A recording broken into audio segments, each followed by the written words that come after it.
California is appealing a San Diego judge's decision to overturn California's assault weapons ban. The state's next moves and how gun rights groups plan to battle the appeal in court.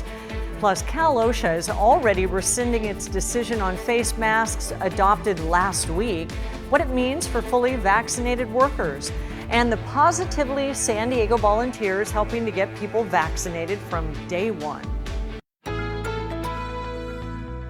ABC 10 News at 6 starts now.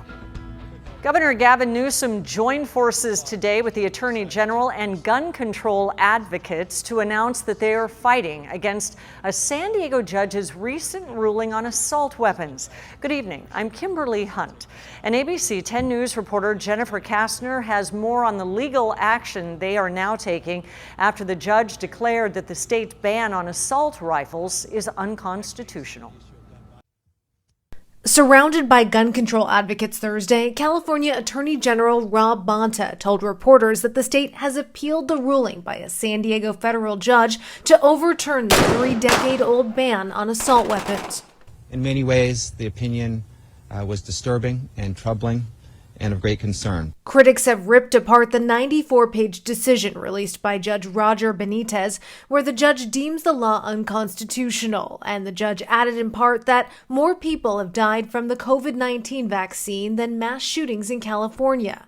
And, like the Swiss Army knife, the popular AR-15 rifle is a perfect combination of home defense weapon and homeland defense equipment, good for both home and battle.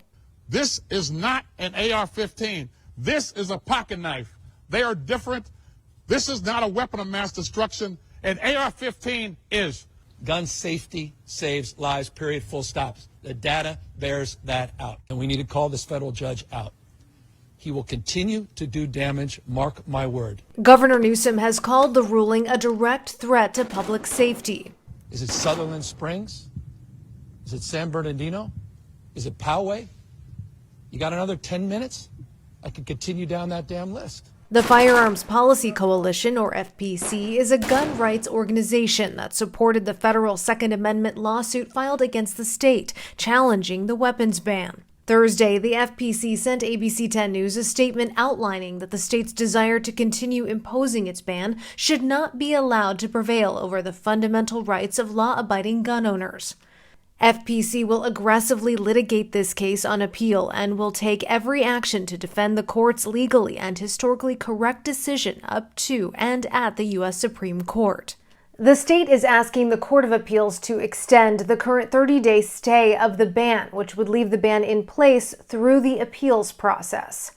Jennifer Kastner, ABC 10 News. We've learned the name of the wrong-way driver in the crash that killed 2 San Diego police detectives last Friday. The coroner's office identified 58-year-old Sandra Daniels of Ramona as that driver.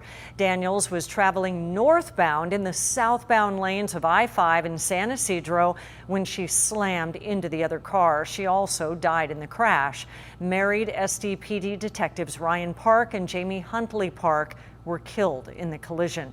Their funeral is set for next Tuesday. California is set to fully reopen by June 15th, next Tuesday, but there's more confusion over the state's mask guidance in the workplace. Last night, Cal OSHA voted to rescind its decision on face masks they adopted just last week. ABC 10 News reporter Mimi Alcala explains what this means for fully vaccinated workers. Members of Cal OSHA's Standards Board decided to withdraw the workplace face mask revisions they approved on June 3rd. Those rules would have required fully vaccinated employees to continue wearing face coverings unless everyone around them was vaccinated as well. For now, employees will keep following the guidance put in place in November, which means face masks for everyone working until the board considers new changes as early as June 17th. It's been confusing. It's been a nightmare. I don't think they were prepared. June 17th, we're going to find out what's really going to happen. Todd Walters is the president of UFCW Local 135, a union representing workers from different sectors across the county. He's hoping Cal OSHA's new guidance will give employees the right to choose whether they want to wear a mask or not. The governor has said that come June 15th, he's going to lift the mask mandate and or any business restrictions that are out there because of COVID. But because of Cal OSHA, the workers and the employers still have to follow these stringent rules. I'm really concerned that if they make unvaccinated only wear a mask, that we're going to drum up this big political drama again. Cal OSHA is expected to adopt rules to better align with the state and CDC's guidance. The California Department of Public Health says starting June 15th, fully vaccinated people can stop wearing masks unless they're on public transit, inside of K-12 schools or other childcare settings, healthcare settings, correctional facilities and detention centers, homeless shelters, emergency shelters, and cooling centers. For unvaccinated people, masks will still be required in indoor public settings like grocery stores, restaurants, and theaters. But for now, workers can expect to keep wearing their masks until Cal OSHA's new guidelines go into effect, which is likely by the end of the month. Mimi Alcala, ABC 10 News. Yes, to reiterate, once Cal OSHA considers these new guidelines at its next meeting, the rules are expected to take effect by the end of the month. And turning now to the pandemic, here is the latest county numbers on coronavirus. 111 new cases were reported, bringing our total to just over 181,000. One new death was reported.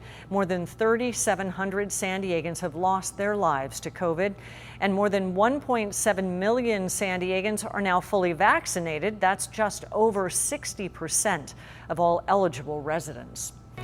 We have new information in the homicide of a San Marcos woman found yesterday. The county medical examiner's office identified the victim as 68-year-old Denise McCarthy. She was found inside her home in the 800 block of Toro Lane with blunt force trauma. Her son, 29-year-old Sean McCarthy, was found inside a burning car near the home. He is in the hospital now in grave condition. The sheriff's homicide unit is investigating. They say they don't believe there are any outstanding suspects. It's just been really, really hard without him. We miss him so much. Janice Feliz fought off tears on the steps of San Diego Police headquarters today. Feliz announced an increase of reward money to $6,000 for information leading to an arrest in her son's murder. To raise the money, Feliz gave everything, becoming homeless. 16-year-old Damien was gunned down in August of 2019 near the Choyas Creek area. Witnesses saw an older model, light-colored sedan driving from the area around the time of the gunshots. And before being killed, Damien had recently gotten his first job as a bagger at the Navy commissary and had dreams of becoming an architect. Anyone with information is asked to call Crime Stoppers. And now that Vice President Kamala Harris has publicly said that she'll be visiting the U.S.-Mexico border, Representative Darrell Issa has chimed in.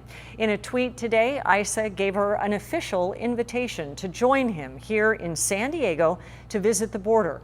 In the tweet, he said that he wanted Harris to see, quote, how truly devastating the Biden administration's open border policies are on our country.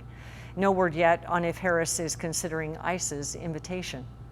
And a new report out today says California is getting it all wrong when building and rebuilding after wildfires.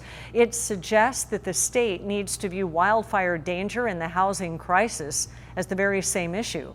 It says urban sprawl is one of the main reasons 10 of California's 15 most destructive wildfires happened in the last 4 years. It adds that California needs to make it easier to build dense housing within existing city limits and harder to build on the edges. There's the cost of putting out the fires, but even the good things we talk about, the mitigation efforts, the home hardening, all the planning you have to do for that, the preparedness you have to do ahead of time, the controlled burns, all the cautions you need to put in place for the controlled burns. Just go through all of that stuff. Money, money, money, money, money. The report says close to 10% of all Californians live in high-risk fire zones. Meantime, Camp Pendleton firefighters continue to mop up a brush fire that scorched about 1,000 acres. Right now, crews have it 20% contained. All mandatory evacuations have been lifted. Camp Pendleton says smoke may be visible for the rest of the day. And you can stay informed of any California wildfire with the ABC 10 News mobile app. We'll send alerts right to your phone. It is free in the App Store as well as Google Play. Tomorrow is opening day for the San Diego County Fair. This year's fair is called Homegrown Fun. This year will be a smaller in-person event with only about a third of the usual attractions and about 40 food vendors. Masks will be required opening weekend as well as in the indoor halls for the duration of the fair. That could change following June 15th. Fair staff recommends you check for updates on the website.